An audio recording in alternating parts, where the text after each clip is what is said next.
Oi pessoal, sejam bem-vindos à oitava videoaula de cálculo 2 e nessa videoaula nós vamos falar sobre vetor gradiente. Só que antes de falar de vetor gradiente, eu quero mostrar um negócio aqui para vocês, principalmente uma visualização em 3D de um assunto bem importante aqui, que seria o quê? Você concorda comigo que quando a gente está em um gráfico 3D, a gente tem infinitas retas tangentes a um ponto? Igual aqui, ó.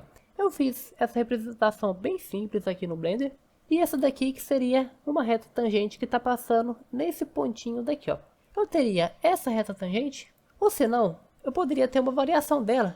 Poderia ser essa reta tangente, poderia ser essa reta tangente, poderia ser essa, poderia ser várias retas tangentes, infinitas retas tangentes que cruzam em um único ponto. E cada reta tangente tem uma inclinação diferente, igual essa daqui. Tem uma inclinação muito pequena, essa aqui que tem uma inclinação bem maior. Cada reta tangente vai ter uma inclinação diferente. Só que então, quanto maior a inclinação, maior a taxa de variação, né? Maior seria a derivada. Então, como que a gente vai saber para qual direção que a gente tem a maior taxa de variação? Como que a gente vai saber para onde que está a maior derivada? Qual direção que ela está? Aí que entra o vetor gradiente. O vetor gradiente, ele vai ser, como o próprio nome diz, um vetor que vai apontar para o lado que tem a maior taxa de variação, ou seja, a maior derivada. Esse vetor é muito fácil da gente calcular ele. Ele nada mais é do que a derivada da função em relação a x e depois a derivada da função em relação a y. Ou seja, esse daqui é o meu vetor gradiente, assim que ele é representado.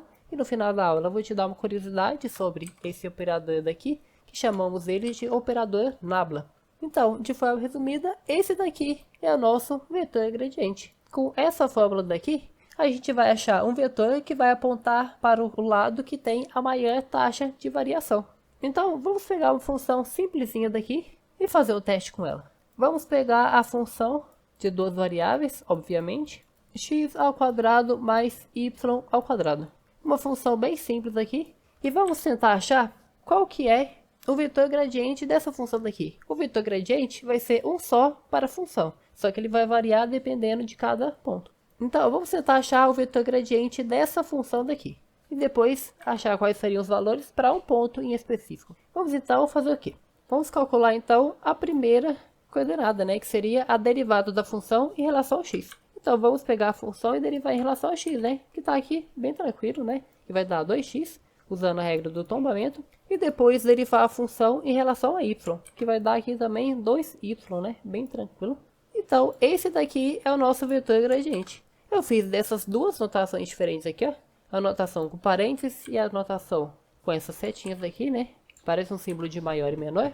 Para mostrar que existem várias formas de escrever um vetor. Todas estão corretas. A gente também, se a gente quiser, a gente pode escrever em formato de matriz, né? Que é muito comum a gente escrever dessa forma daqui em álgebra linear, que a gente escreve em formato de matriz. Só que tudo funciona da mesma forma. Você pode escrever do jeito que você quiser. Mas ao longo do curso, bem provável de eu usar essa notação daqui ou essa notação daqui, por questão de costume. Então, esse daqui é o nosso vetor gradiente. Se esse daqui é o nosso vetor gradiente, o que eu vou fazer com ele? Ele vai variar para cada um dos pontos. Então aqui, ó, eu já sei que essa minha função daqui, ela tem esse vetor gradiente. Então vamos ver no ponto 1, 1. Vamos supor que aqui na minha função eu tenho o ponto 1, 1. Eu sei que a minha função aqui vai valer 1 ao quadrado mais 1 ao quadrado vai valer 2, né? Só que o valor da nossa função aqui não importa. Só importa o quê? Que o nosso vetor gradiente, ele vai ser qual? Observa que aqui, ó, o x e o y eu substituí por 1 e por 1, respectivamente, né? Então aqui no nosso vetor gradiente, eu também tenho que substituir o x e o y por 1 e 1. Então aqui, ó, 2 vezes 1, 2. 2 vezes 1, 2. Agora, olha aqui, ó. Para o ponto 1, 1, o meu vetor gradiente é o vetor 2, 2. Então ele está apontando para o quê? Para o lado que tem a maior taxa de variação. E para isso, nós podemos usar um programa, como o GeoGebra aqui, para a gente conseguir visualizar isso melhor. Então aqui, ó. Essa daqui é a nossa função, né? X ao quadrado mais y ao quadrado. E essa daqui é o gráfico dela, como ela vai ser representada. E mudando a projeção aqui para ficar melhor para visualizar, a gente tem que o quê, ó? O ponto 1, 1, olha aqui, ó. O y1 e o x1 tá justamente nessa parte daqui, ó. Eu vou até marcar o ponto aqui, ó. O nosso ponto 1, 1.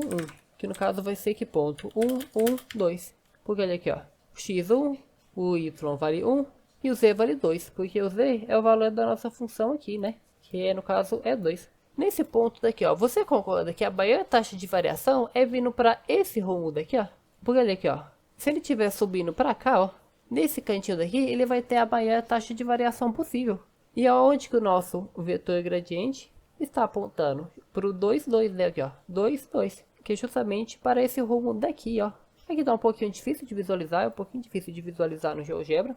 Só que, se a gente ver aqui, ó, que o y, 2 e o x, 2, a gente vai ter aqui, ó, 2, 2, para esse rumo daqui, ó. Para esse rumo daqui, ó, ele vai ter a maior taxa de variação.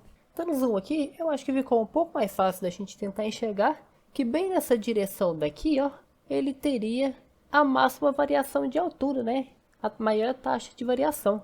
Bem nesse ladinho daqui, ó, que é justamente aonde o nosso vetor gradiente está apontando, né? Que seria justamente para esse lado daqui, ó, fazendo um ângulo de 45 graus aqui, ó.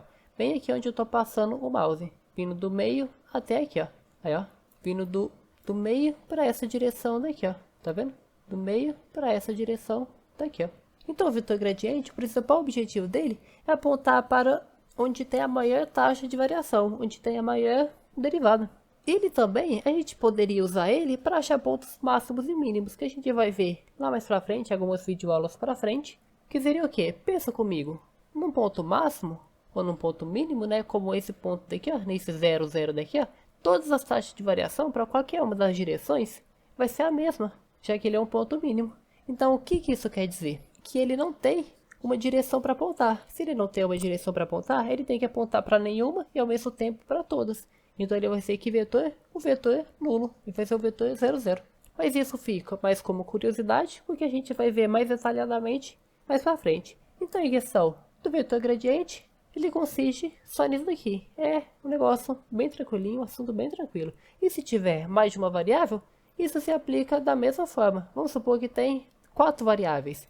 Vai ficar como? Vai ficar a mesma coisa para todas as variáveis. Por exemplo, derivada primeiro em relação a x, na coordenada x. Se tiver duas variáveis aqui, ó, só duas, por exemplo, a gente vai fazer o quê? Derivada em relação a y. Se tiver 3 variáveis, derivada depois aqui, ó, em relação a z. E se tiver 4 variáveis, aí, derivada em relação à quarta variável aqui, ó. Vamos supor que é w. Aí se tiver mais uma variável, vamos supor que é a variável t. Então vai ser o que? Derivada em relação a t, ó. Sempre na ordem, tá vendo? Sempre na mesma ordem dos vetores. Primeiro a coordenada x, depois a coordenada y, depois a coordenada z e assim vai. Sempre na ordem das coordenadas dos vetores. Então, o vetor gradiente, basicamente isso. É um assunto bem tranquilinho e a videoaula ela acaba aqui. Porém, se você quiser saber a curiosidade e o que esse nabla daqui é exatamente, eu vou falar sobre ele agora. Que esse nabla daqui, ele nada mais é do que um vetor especial. Por isso que a setinha tá só nele, tá vendo? Se você observar nesse símbolo daqui que eu fiz, a seta está só no vetor do nabla aqui, ó. Porque o nabla que é, de fato, o vetor. Esse f daqui, ó, ele é a minha função. A minha função, ela não passa de um escalar. Minha função é um escalar. Então, o que é esse nabla daqui, ó? Esse nabla daqui nada mais é do que esse vetor daqui, ó. Del x e del y. E é esse vetor daqui. Aí se for um vetor de 3 variáveis, então aí é del z também. Então o que está acontecendo aqui, ó? Esse vetor daqui, ó, esse nabla daqui, né? Ele é esse vetor daqui, ó, um vetor especial, um vetor formado pelas derivadas. Só que quando eu multiplico um f aqui na frente, olha aqui, ó, eu estou multiplicando um f, que é a função, um escalar, né? Como a regra dos vetores, dos escalares, né? Se eu multiplico um escalar aqui, a única coisa que eu estou fazendo é multiplicando esse escalar por cada uma das coordenadas. Coisa que a gente vê lá em geometria analítica. Então, eu estou multiplicando o f, que é um escalar, ao nabla. Então, o que eu estou fazendo? Multiplicando o f para cada um das coordenadas aqui, ó, para cada uma das variáveis. Então, assim que a gente forma esse vetor gradiente daqui. E é importante a gente saber que o nabla, ele é esse vetor daqui formado pelas derivadas, porque a gente vai usar isso lá em cálculo 3 para calcular algumas coisas. Só que aí já é spoiler, né? A gente vai vendo de pouco em pouco até chegar lá, mas a gente vai usar esse nabla mais para frente também. ele vai ser visto dessa forma daqui. Então, essa foi a videoaula, espero que tenha dado para entender tudo. Qualquer dúvida, deixe aí nos comentários e até a próxima videoaula.